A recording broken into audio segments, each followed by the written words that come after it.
a testament to our private sector for all that they've done in partnering with the administration and helping to stop the spread of the coronavirus.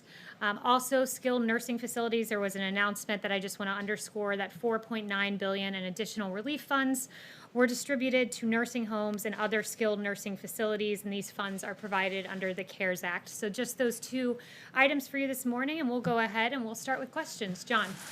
China is making sending more overtures that it will crack down on Hong Kong. What's the message from the administration to the Chinese government about changing the special status of Hong Kong?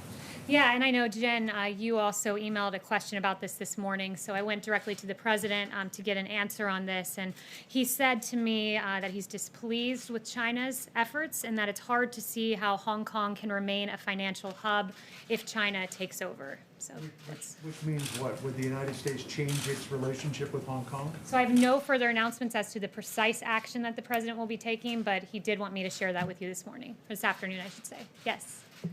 Oh, thanks again. Yep, no problem. There's nobody over my shoulder, I realize now. We saw a lot of images over the Memorial Day weekend of people gathering in large crowds, not maintaining social distancing. Those images for the Lake of the Ozarks in Missouri was one example we saw all over television news. Does the president have any concerns about those kinds of gatherings? We haven't heard any message from him addressing that specifically. Well, the president, as he's noted, he wants to see society reopen, wants to see the economy reopen, but we do want to do so safely. And there are institutions that have put into place these social distancing measures, and people are making it cognizant, a part of their everyday lives. For me, for example, I went to Mass this weekend, and people were socially distanced. They were washing their hands. There are ways to do this, and the president would underscore to everyone that we should be taking into account these measures. So yes, everyone, while you go out, let's keep cognizant the recommendations of the CDC, because those in the end are very important to making sure that there is no spread of the virus. And I would just also note one point. I did have some updated numbers for you on reopening and what we're seeing across the country that I think are important. That 42 states are now under 10% in their positivity rate for the virus. Mortality is now equivalent to what we saw at the end of March. That's the lowest level in 2 months. So we are seeing these encouraging signs as we start to reopen. Anyone else? Jeff. Kayleigh, the president tweeted or retweeted something which seemed to be criticizing Joe Biden for wearing a mask over the weekend. Was that his intention? And if it was, why would he criticize that? I think, look, the president's excited to see that Joe emerged from the basement. It is a bit peculiar, though, that in his basement, right next to his wife, he's not wearing a mask, but he's wearing one outdoors when he's socially distanced. So I think that there was a discrepancy there. He's not shaming anyone. As the president noted himself, he wore this mask in private at the Ford facility, and he said he's open to it if the circumstance mandates it. The guidance to wear a mask when you're outside, though, not when you're necessarily in your The guidance home? is it's recommended but not required. So it's the personal choice of the individual, but it didn't strike him as a very data-driven decision in that particular incident. Yes, Peter? Thanks. If we could just do a little housekeeping first. We know Katie Miller tweeted that she's back at work today. Is the White House valet back at work, and has anybody else within the White House complex tested positive for the virus besides those two individuals that we learned about a couple weeks ago? So I don't know about the valet. I haven't inquired about that. No updates as to who's tested positive or not. That's not something I regularly keep tabs on, but Katie Miller is back at work. We're very happy to see her recovered. I spoke to her yesterday. I haven't seen her today, but she did have several negative test results before she re-entered the building. Would you get back to us and let us know if anybody else, people are worried about the president's safety, the vice president's? Can you let us know that nobody else has tested positive in the 2+ weeks that have now passed since those cases? I can inquire about it, but it's people's personal medical decision, so I'm not entirely sure that that would be given to me. Okay, let me follow up on that if I can. The president, in a tweet earlier today, said that he's made governors look very good by getting them what he said was unlimited testing. That's not true. You've said that it's not even necessary. So why is the president saying that? He's saying what he means by that is that the governor's requested a specific amount of testing to reopen, and he indeed has provided that. So it's not unlimited testing, you would agree? It's what they asked for in phase 1. It's the full panoply of what every governor asked for that was given to him, given to them. And it's 300 to 400,000 tests per day that we're doing. That's a really good number. I did talk to Admiral Joie before coming out here, and the metric that, if you're to believe the WHO, I don't particularly these days, but they say it's a good barometer of testing is 10% positivity or under. And Admiral Joie shared with me that we're nationally at 7.5%, so we're in a pretty good spot. Kayleigh, is Stephen Miller back? Is Stephen Miller back? Yes, I just saw him in Outer Oval, so he is back and at work. Take some time away from the White House, though, for a while? He did. He did. He self-quarantined with his wife, but they're both back at work and healthy and happy, and we're very happy to see them around. On Glenn Fine at the Pentagon, the top watchdog over at the Pentagon, he submitted his resignation today. Can you say if that was encouraged? Did anyone ask him? And can you talk about the importance about those internal watchdogs that are in our government agencies? So you said it was Glenn Fine? That's the first that I'm hearing about this, but with regard to the other IGs, I would note that the president's within his authority, his legal and executive authority to appoint new IGs, and he said, I think last week at some point, that it's within the decision-making process of each entity, the State Department, each department, whether to keep their IG or not. And I would note that President Obama has a precedent of firing IGs as well, and there were, in fact, 47 IGs that signed a letter claiming the Obama administration hindered their efforts. So this is not without precedent when it comes to IGs. Yes. Kayleigh, is it the president's position that the Republican National Convention should go forward no matter what the COVID infection rate is by late August? The president wants to see the convention take place. He's noted that, and he wants to have a cooperative governor in making that pursuit happen. That being said, of course, we always assess the facts on the ground at any time, but at this moment, the president wants to see this convention take place and sees no reason not to as the nation begins to reopen. So if there was a significant spike in the cases, he would be open to the idea of a virtual convention, understanding that there couldn't be a traditional convention. So I won't engage on a hypothetical as to where the cases will be, but I would just note that we assess the facts on a day-by-day basis, and currently we're coming down, and that's really encouraging to see, and we're ready for the convention to take place.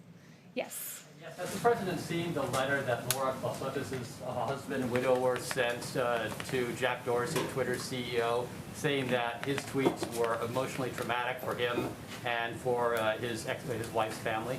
I don't know if he's seen the letter, but I do know that our hearts are with Lori's family at this time.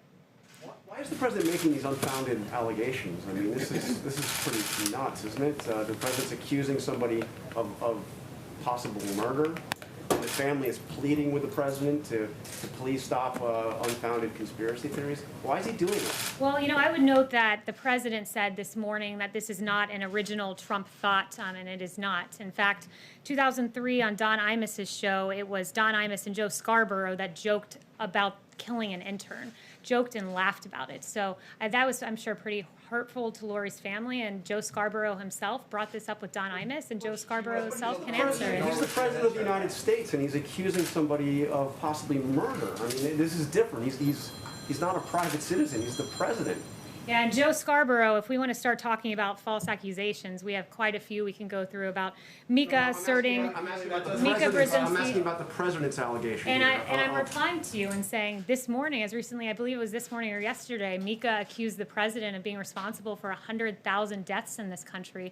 That's incredibly irresponsible. They've dragged his family through the mud. They've made false accusations that I won't go through, that I would not say from this podium, against the president of the United States, and they should be held to account for their falsehoods. Joe Scarborough should be held to account for saying people will die by taking hydroxychloroquine. Never mind the millions of Americans and people across the world who take it for rheumatoid arthritis and other reasons. There are a litany of false headlines like Mika. The president spreading a false conspiracy theory that suggests that he's responsible for murder? I would point you back to Joe Scarborough, who laughed and joked about this item on Don Imus's show. It's Joe Scarborough that has to answer these questions. Stephen. Thank you. If I could, two questions. John Radcliffe was sworn in as intelligence director today. Has the president decided what's next for Rick Grenell in terms of an appointment? He hasn't, but Rick Grenell is a very valued member of this administration. He's done extraordinary work at ODNI. He has a great history. We'll see where he goes next, but just know that Rick Grenell has done an excellent job in that position. I expect that John Radcliffe will as he takes over. And my second question, if I could, I asked the president last week on Capitol Hill about his involvement with FISA reform. And obviously, FISA is something he cares a lot about, but he told me that he had left it up to the senators to figure out. And, you know, it's still ongoing, this process. The House has to pass the legislation that the Senate passed. The senators tried and failed by just one vote to ban the warrantless collection of internet records. So I'm wondering how the president, if you could describe a little more how the president sees himself as part of this debate and whether he might intervene at some point going forward. Yeah, it's very personal to the president when it comes to FISA. This is an important tool in the intelligence community. He knows that, but he also knows that it was used and abused and politicized. The fact that you had 29 members of the Obama administration, 29 individuals of the intel community and Obama administration unmasking dozens of times, using these tools that are so much power to spy on an American citizen, to listen to their phone calls, to unmask their names. We have a Fourth Amendment in this country. It protects the rights of Americans, but the rights were not protected when it came to President Trump and his administration and Michael Flynn, whose name was leaked in a criminal fashion to the press. FISA was not used appropriately when a Steele dossier full of lies that was, quote, salacious and unverified, in the words of Jim Comey, was used as the basis to get a FISA warrant and attested to as if it were truthful and a reason to spy on Carter Page. These tools were used and abused. The Fourth Amendment rights of several Americans were violated. A political campaign was spied upon. So any FISA concerns the president has, they're real, they're personal, and they should be considered as we move forward to reauthorize this valuable tool. Yeah. Sure. If I could, Rick Grinnell, as one of his last official acts, at the request of Adam Schiff, declassified transcripts of the phone calls between General Michael Flynn and Sergei Kislyak. Would President Trump encourage John Ratcliffe to facilitate the release of those transcripts? I haven't spoken to him on that, but this president has released, not the president rather, but this president has overseen an ODNI that has given the American people a lot of information that I think they're entitled to see. And one of the things the president has asked for is, where are the 302s, the summaries of that interview with Michael Flynn? 302s, so the American people understand, these are summaries when you interview an individual, and it's routine that those 302s are given in short order right after the interview is done. It's when your memory is at its best. But in the case of Michael Flynn, those 302s were lost and, in fact, edited afterwards by corrupt Peter Strzok and Lisa Page. So there's a lot of questions, and this president has encouraged transparency on this issue, and I think it's a great thing. So in the absence of the 302s, would he encourage the release of the transcripts so that the American people can see exactly what transpired during this conversation? I haven't asked him that. I'd have to ask him that particular question. Follow-up on John's question? Yes, let me get a few people in the back, because I want to make sure. Equal opportunity question caller. So, yes. Kayleigh, we're about to cross the 100,000 dead American milestone. What does the White House view as having, by Election Day, what does the White House view as the number of dead Americans where you can say that you successfully defeated this pandemic? Is there a number? Yeah, every loss of life counts. We say 100,000, but like the president says, one death is something to be mourned. These 100,000 individuals have a face. The president takes this very seriously. It's why he lowered the flag to half-staff for 3 days to remember these men and women. I think, Dr. Birx said it best when she said that in their estimates, they had anywhere between 1.5 and 2.2 million people in the U.S. succumbing to the virus if we didn't shut down the economy. The president made the very hard choice of shutting down the economy, so we avoided that extraordinary number. Every one death is too many. We never want to see a single individual lose their life. But that being said, to be under significantly that high mark shows that the president did everything in his power and helped to make this number as low as humanly possible. When voters go to the polls in November and they want to judge the president on his response to this pandemic, what is the number of dead Americans that they should tolerate and where they can argue that yes, he successfully defeated the pandemic? I think you're asking the wrong question. The right question is where did the data? I want to ask, Kayleigh, so please don't tell me I'm asking a right or wrong And I answered question. your question once, but if you ask it twice, it doesn't make it any better of a question. So I'll respond in kind. I've given you one answer. I'll continue to extrapolate upon that he always listened to the science. The president, when Dr. Fauci and Dr. Birx said you need to shut down the economy, that was hard for the president. In a typical year, 120,000 people die of suicide and drug overdose. It's in a typical year. And doctors have said when you shut down an economy for an extended period of time, that number gets greater. People don't show up for their cancer diagnoses businesses. There are a litany of results when you close down an economy, but closing down the economy for this amount of time kept us far below the 2.2 million number. And as we start to reopen, we keep in mind the people who are missing their screening appointments, the people who are succumbing to suicide and drug overdose because of economic hardship. This president made the right choice. It was a delicate balance, and he did it exactly as he should, guided by data, and we are far below 2.2 million dead Americans because of the actions of President Trump. Hi. I'm going to read something really quickly. Timothy Claw Sotis wrote, quote, "Conspiracy theorists, including most recently the President of the United States, continue to spread their vile and misinformation on the platform, disparaging the memory of my wife.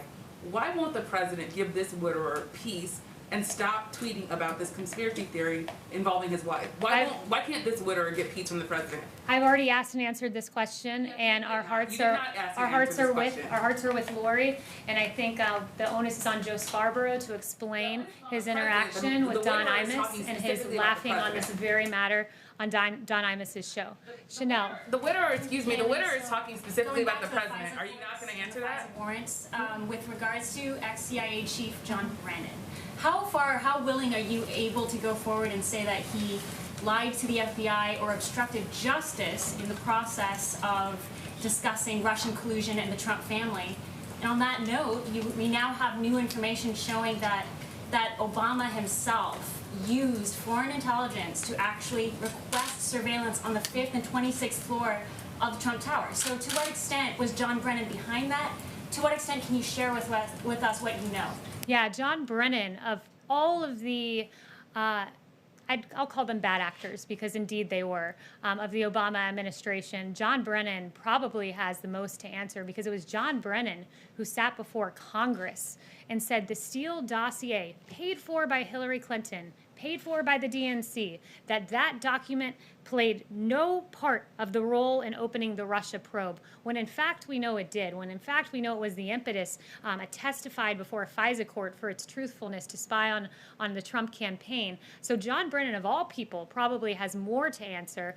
So too does Samantha Power and Susan Rice, and these individuals who admitted under oath that they, in fact, spoke to foreign leaders and representatives of foreign leaders during their transition, but yet somehow during the Trump transition that was uncalled for. What has been done all throughout history was uncalled for and meriting unmasking and meriting cornering Lieutenant General Michael Flynn. All of these people have really legitimate questions to answer. I think we're slowly getting to the bottom of this, but it's a real travesty and really one of the biggest political scandals in modern history. Yes. It's about the G7 summit. So the area still has a very high number of cases. Prime Minister Trudeau spoke yesterday with Chancellor Merkel and President Macron. Is the president still confident of being able to organize the event in like 3 weeks? It'd be 3 weeks from now if we stick to the date. Yeah, it's a really great question and an important one because the G7, the president wants to see this take place as America reopens, as we try to approach a place of normalcy where people go back to work, where people do recreational activities but socially distance while they do it. The president thinks no greater example of reopening in this transition to greatness would be the G7, and the G7 happening here and happening probably more towards the end of June. Robert O'Brien, I believe it was asked about this weekend, and Robert O'Brien said that he's getting a great reception from world leaders who are asked about coming. We will protect world leaders who come here just like we protect people in the White House. So we want to see it happen. We think it will happen. And so far, foreign leaders are very much on board with the idea. Last week of June and here in D.C. or at Camp David? I don't know if it'll be the last week of June, but towards the end of June. And the goal is for it to be here at the White House. Yep. Yes. Right. So after the lowering of the flags this past weekend, does the president have any other plans in the works to honor the victims of the virus? Yeah, I think he's oh, go ahead. Sorry, and a larger question is, does he see his role as mourner-in-chief in some way, which would be the traditional role of president? Yeah, I think he takes that responsibility very seriously. He said that this is the hardest part of his presidency, going through this pandemic. He says so many times that he thinks about many of his friends, some of his friends, I should say, who have perished because of this disease. It's real to him. It's personal to him. It's why he says, one death is too many, and he thinks about it all of the time. So he does see his role as that, comforting the nation, but reopening the country, giving the country hope at this time as we look forward to going back to work and resuming our lives, although in a new reality with new CDC guidelines. Actions in the works? I think lowering the flags is a great example, and we have further announcements on that front. I will be sure to share those with you. Yep, Jen. Thanks. So going back to the Quistudis family, I think is how you pronounce it, the Florida family, they have asked the president, the widower has asked the president in that letter to stop talking about this and for Twitter to take down those tweets. I just wanted to ask you, is the president asking for someone, for law enforcement, to reopen this cold case? Is that what he's intending? Is he going to ask the DOJ to reopen something? What is he asking for when he talks about the cold case? Yeah, I don't have any future announcements on the president's action, but I would just refer everyone, for those of you who haven't heard it, go back and listen to the Don Imus soundbite. It was very callous, it was very cruel, and I think laughing and joking about the death of an intern is really uncalled for, and I think that's something we can all agree to. Thank you all very much. Just for clarity, is the president going to stop, Kayleigh? Just for clarity?